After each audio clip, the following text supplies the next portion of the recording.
Bonsoir, bienvenue. J'espère que vous avez passé une agréable journée sous le regard de notre Dieu. Nous allons entamer maintenant notre chapitre 5 du livre La vérité sur les anges de Ellen G. White. Le titre du chapitre est « Les anges rebelles sont chassés et Adam et Ève tombent ». Oui, mes amis, celui qui a fait entrer le péché dans le ciel, à savoir Satan, et celui qui a fait entrer également le péché sur la terre en faisant tomber nos premiers parents, à savoir Adam et Ève. Tout de suite, commençons.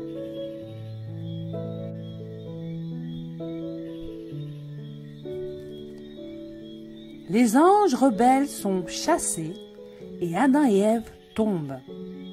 La guerre dans les cieux.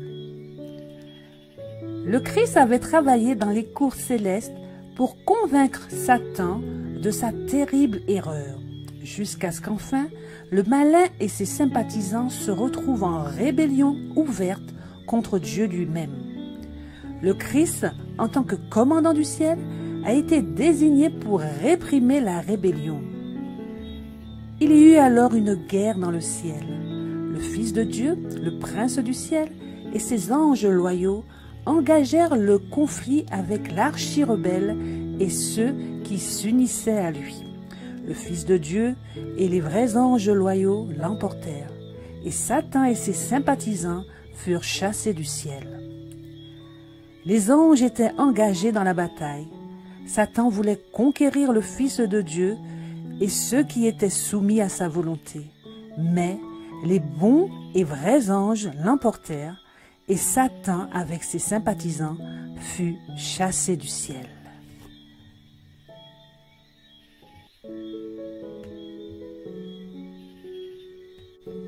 Les effets de la rébellion.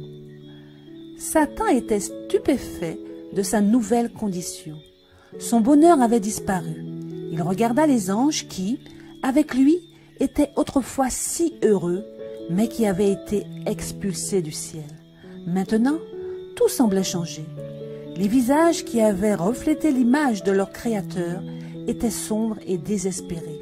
La querelle, la discorde et les récriminations amères étaient parmi eux. Satan voit maintenant les terribles résultats de sa rébellion.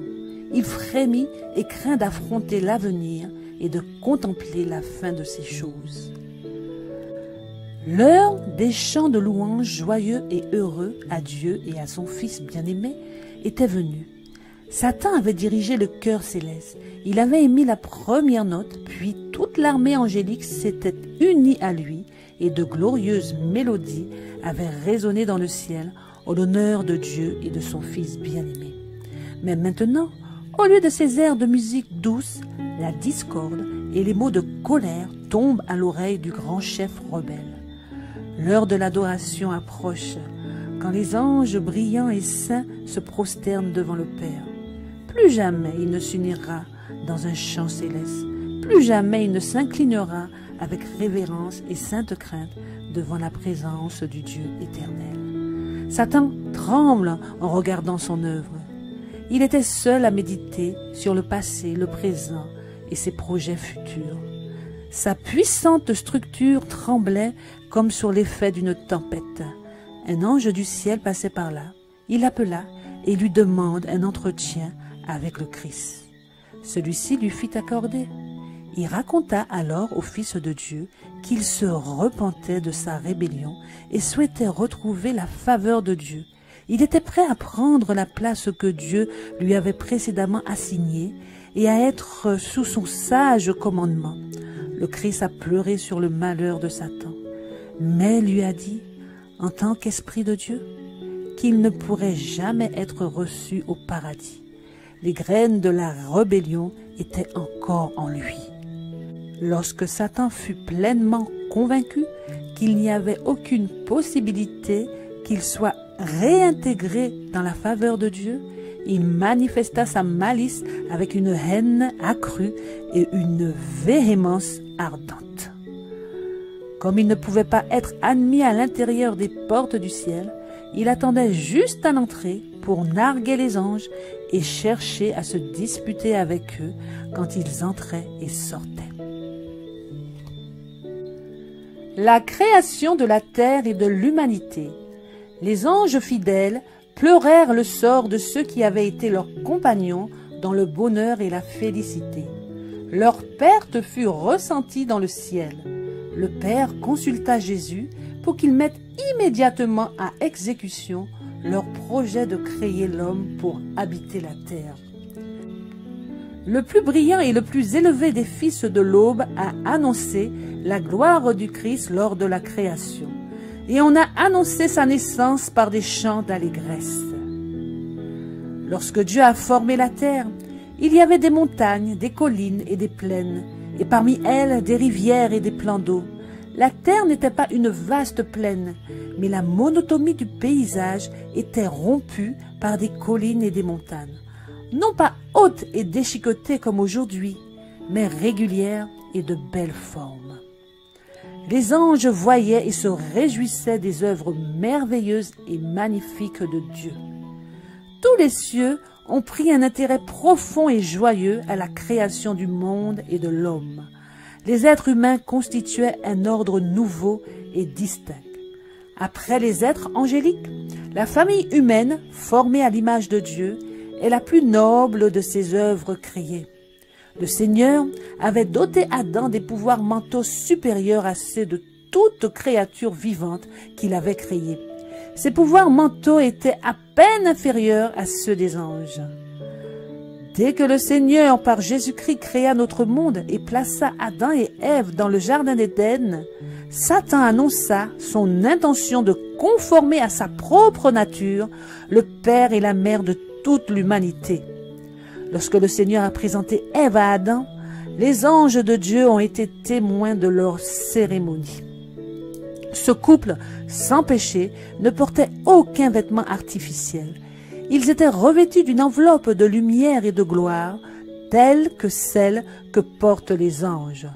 Dieu a créé l'homme pour sa propre gloire, afin qu'après avoir été testé et éprouvé, la famille humaine ne fasse qu'un avec la famille céleste.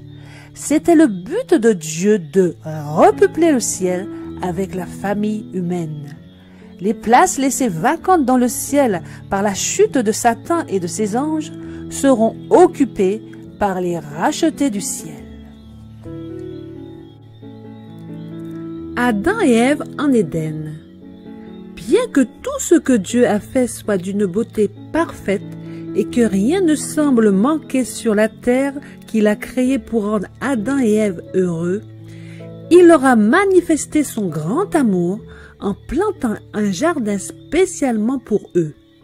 Une partie de leur temps devait être occupée à l'heureux travail d'habiller le jardin et une autre partie à recevoir les visites des anges, à écouter leurs instructions et à méditer avec bonheur. Leur travail n'était pas fatigant, mais agréable et vivifiant. Les saints anges donnèrent des instructions à Adam et Ève concernant leurs emplois et leur enseignèrent également la rébellion de Satan et de sa chute. Adam se tenait devant Dieu dans la force de l'homme parfait, tous ses organes et toutes ses facultés étant pleinement développés et harmonieusement équilibrés.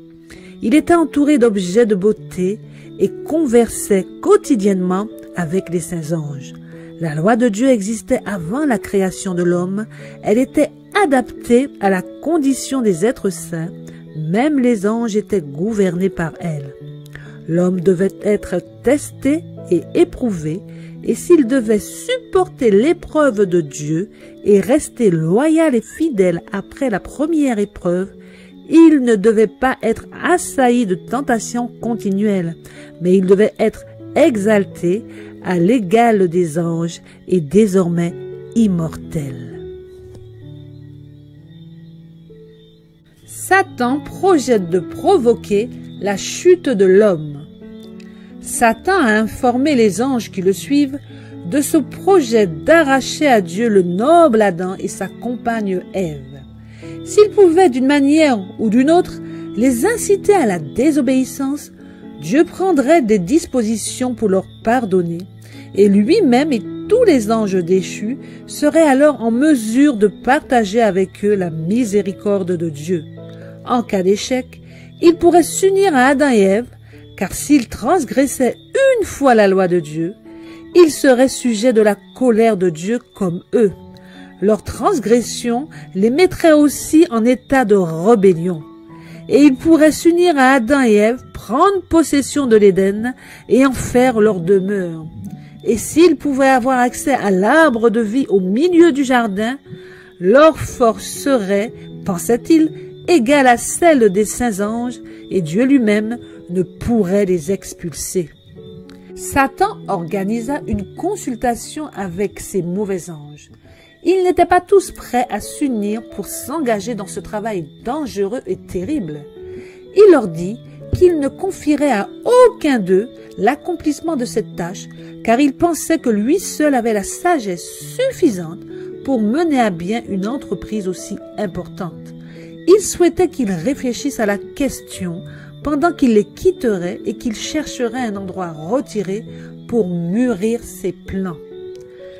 Satan s'en alla pour mûrir les plans les plus sûrs qui assureraient la chute d'Adam et Ève. Il frémissait à l'idée de plonger le couple sain et heureux dans la misère et les remords qu'il endurait lui-même. Il semblait dans un état d'indécision, tantôt ferme et déterminé, tantôt hésitant et vacillant. Ces anges le cherchaient, lui, leur chef, pour lui faire part de leur décision. Ils s'uniront à Satan dans ses plans, en porteront la responsabilité et en partageront les conséquences. Satan rejeta ses sentiments de désespoir et de faiblesse et, en tant que chef, se fortifia pour braver l'affaire et faire tout ce qui était en son pouvoir pour défier l'autorité de Dieu et de son Fils. Satan a déclaré qu'il prouverait au monde que Dieu a créé et aux intelligences célestes qu'il est impossible de respecter la loi de Dieu. Dieu a réuni l'armée angélique pour prendre des mesures afin d'éviter le mal qui menaçait. Le Conseil céleste décida que les anges se rendraient en Éden pour avertir Adam qu'il était en danger face à l'ennemi. En conséquence, 2 anges se mirent en route pour rendre visite à nos premiers parents. Des messagers célestes les exposèrent l'histoire de la chute de Satan et ses complots pour leur destruction, dévoilant plus complètement la nature du gouvernement divin que le prince du mal essayait de renverser. Les anges les ont avertis de se tenir en garde contre les manœuvres de Satan, car ses efforts pour les piéger seraient inlassables. Tant qu'ils seront obéissants à Dieu, le malin ne pourra pas leur faire de mal, car, en cas de besoin, tous les anges du ciel seront envoyés à leur secours. S'ils repoussaient fermement ces premières insinuations, ils seraient autant en sûreté que les messagers célestes. Mais s'ils cédaient une fois à la tentation, leur nature deviendrait si dépravée qu'ils n'auraient en eux-mêmes aucune force ni aucune disposition pour résister à Satan. Les anges recommandèrent à Ève de ne pas se séparer de son mari dans son travail, car elle pourrait être mise en contact avec cet ennemi déchu. S'ils étaient séparés l'un de l'autre, ils couraient un plus grand danger que s'ils étaient ensemble. Les anges leur recommandèrent de suivre de près les instructions que Dieu leur avait données en ce qui concerne l'arbre de la connaissance, car en obéissant parfaitement, ils étaient en sécurité et cet ennemi déchu ne pouvait avoir accès à eux qu'à l'arbre de la connaissance du bien et du mal. Adam et Ève assurèrent les anges qu'ils ne devaient jamais transgresser le commandement absolu de Dieu, car c'était leur plus grand plaisir de faire sa volonté. Les anges s'unirent à Adam et Ève dans de saints airs de musique harmonieuse, et tandis que leur chant s'élevait de l'Éden béat, Satan entendit le son de leurs airs d'adoration joyeuse au Père et au Fils. Et alors que Satan les écoutait, son envie, sa haine et sa malignité augmentèrent, et il exprima son anxiété à ses disciples pour les inciter, Adam et Ève, à la désobéissance. Amen. Nous arrêtons ici la première partie de notre chapitre 5 de notre livre. La prochaine fois, nous verrons ensemble Satan parle à Ève par l'intermédiaire du serpent. Ève mange le fruit et tente Adam. Le conseil de paix. Adam et Ève expulsés de l'Éden. Je vous remercie de votre écoute et vous souhaite maintenant une excellente nuit sous le regard de Dieu. Pensez à prier, mes amis. Nous avons besoin de nos anges gardiens. Que nous puissions être protégés et gardés sous l'égide de notre Dieu. N'oubliez pas de liker, de vous abonner. Je vous remercie. Je vous dis à très bientôt et soyez bénis.